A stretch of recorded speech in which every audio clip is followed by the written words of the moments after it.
മൂന്നാമത്തെ ബലാത്സംഗ കേസിൽ രാഹുൽ മങ്കൂട്ടത്തിൽ റിമാൻഡിലായതിനു പിന്നാലെ കോൺഗ്രസിൽ ക്രൈം സിൻഡിക്കേറ്റ് ഉണ്ടെന്ന ആരോപണവുമായി റഹീം എം പി രംഗത്തെത്തിയിരിക്കുകയാണ്. പരസ്പരം കണ്ടും എല്ലാത്തരം ക്രിമിനൽ പ്രവർത്തനങ്ങൾ പരസ്പരം പകർത്തിയുമായാണ് ഈ സംഘം കുറെ നാളായി വികസിച്ചു വന്നത് എന്ന് റഹീം ആരോപിക്കുന്നുണ്ട്. എതിർക്കുന്നവർ ആരായാലും തീർത്ത് കളയാൻ ഇവർ ഒരുമിച്ചിറങ്ങുമെന്നും ഹൂ കെയേഴ്സ് എന്നതാണ് ഇവരുടെ കോമൺ ടാഗ് ലൈൻ എന്നും റഹീം പറയുകയാണ്.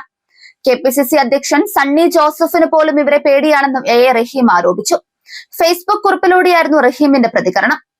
പാർട്ടിക്കുള്ളിലെ ചില രാഷ്ട്രീയ സെലിബ്രിറ്റികൾ ചേർന്നാണ് ക്രിമിനൽ പ്രവർത്തനങ്ങൾ പരസ്പരം സംരക്ഷിച്ചും പകർത്തിയും മുന്നോട്ടു പോകുന്നതെന്ന് റഹീം ആരോപിക്കുന്നുണ്ട്.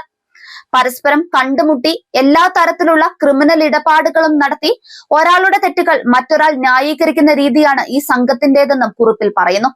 കൂട്ടത്തിലുള്ള ഒരാൾ കള്ളപ്പണം സമ്പാദിക്കുമ്പോൾ മറ്റൊരാൾക്കും അതിന് അവകാശമുണ്ടെന്ന ധാരണയാണ് ഇവരെ നയിക്കുന്നതെന്നും റഹീം ആരോപിക്കുന്നുണ്ട്. മൂന്നാമത്തെ കേസിൽ പുതിയ രീതിയിലുള്ള കുറ്റകൃത്യം നടപ്പാക്കിയിട്ടുണ്ടെന്നും ഇരപിടിയോടൊപ്പം പണാപഹരണവും ഉൾപ്പെട്ടിരിക്കുന്നുവെന്നും കുറിപ്പിൽ പറയുന്നുണ്ട്. ഇത്തരം രീതികൾ ക്രൈം സിൻഡിക്കേറ്റിലെ മറ്റംഗങ്ങളിൽ നിന്ന് പകർത്തിയതാകാമെന്ന സംശയവും റഹീം ഉയർത്തുന്നുണ്ട്. കൂട്ടുകച്ചവടവും പരസ്പര ധനസഹായവും രാഷ്ട്രീയ സെലിബ്രിറ്റി ആകാനുള്ള മാർക്കറ്റിംഗ് തന്ത്രങ്ങളുടെ കൈമാറ്റവുമാണ് ഈ സംഘത്തിന്റെ പ്രധാന പ്രവർത്തന രീതിയെന്ന് അദ്ദേഹം ആരോപിച്ചു. സംഘത്തിലെ ഒരാൾ കുടുങ്ങിയാൽ ബിസിനസ് സുഹൃത്തുക്കളിൽ നിന്ന് കോടികൾ സമാഹരിച്ച് കേസ് ഒതുക്കാനുള്ള ശ്രമങ്ങൾ നടത്താറുണ്ടെന്നും കുറിപ്പിൽ പറയുന്നു. നീതി തേടി വരുന്ന സ്ത്രീകളെ സംരക്ഷിക്കാതെ കുറ്റവാളികളെ കാത്തുസൂക്ഷിക്കുന്ന സമീപനമാണ് ഈ സംഘത്തിനുള്ളതെന്നും സോഷ്യൽ മീഡിയ ഉൾപ്പെടെ എല്ലാ സംവിധാനങ്ങളും യാതൊരു ധാർമ്മികതയുമില്ലാതെ ഉപയോഗിക്കുന്നുവെന്നും റഹീം കുറ്റപ്പെടുത്തി. പാർട്ടിക്കുള്ളിലായാലും എതിർ പാർട്ടിയിലായാലും എതിർക്കുന്നവരെ ഒരുമിച്ച് ആക്രമിക്കുന്ന രീതിയാണ് ഇവർ പിന്തുടരുന്നതെന്നും ആരോപണമുണ്ട്. കള്ളപ്പണവും അധികാരവും സോഷ്യൽ മീഡിയ ഹാൻഡിലുകളും ഉപയോഗിച്ച് എല്ലാം മാനിപ്പുലേറ്റ് ചെയ്യാമെന്ന അഹങ്കാരമാണ് സംഘത്തെ നയിക്കുന്നതെന്ന് റഹീം പറയുന്നു. ഈ സംഘത്തെ എതിർക്കാൻ കോൺഗ്രസിലെ മുൻനിര നേതാക്കൾ പോലും ഭയപ്പെടുന്ന അവസ്ഥയാണെന്നും സോഷ്യൽ മീഡിയ ആക്രമണം ഭയന്നാണ് പലരും മൗനം പാലിക്കുന്നതെന്നും കുറിപ്പിൽ വ്യക്തമാക്കുന്നുണ്ട്.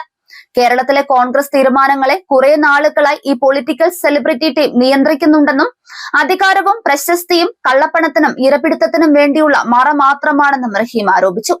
യൂത്ത് കോൺഗ്രസ് ഓഫീസ് നിർമ്മാണത്തിനായുള്ള ഫണ്ട് മുതൽ വയനാട് ദുരന്തബാധിതർക്കായി പിരിച്ച പണം വരെ കൊള്ളയടിക്കപ്പെട്ടിട്ടുണ്ടെന്നും ദുരന്തത്തിൽപ്പെട്ടവരോട് പോലും കരുണയില്ലാത്ത സമീപനമാണ് ഇവർ സ്വീകരിക്കുന്നതെന്നും റഹീം പറഞ്ഞു. രാഷ്ട്രീയ ധാർമ്മികത തീരെയില്ലാത്ത ഈ സംഘം കേരളത്തിലെ നന്മകൾ തകർക്കുമെന്നും ഇവർ പൂർണ്ണമായും പുറത്താവുന്ന കാലം വിദൂരമല്ലെന്നും റഹീം മുന്നറിയിപ്പ് നൽകിയിരിക്കുകയാണ്.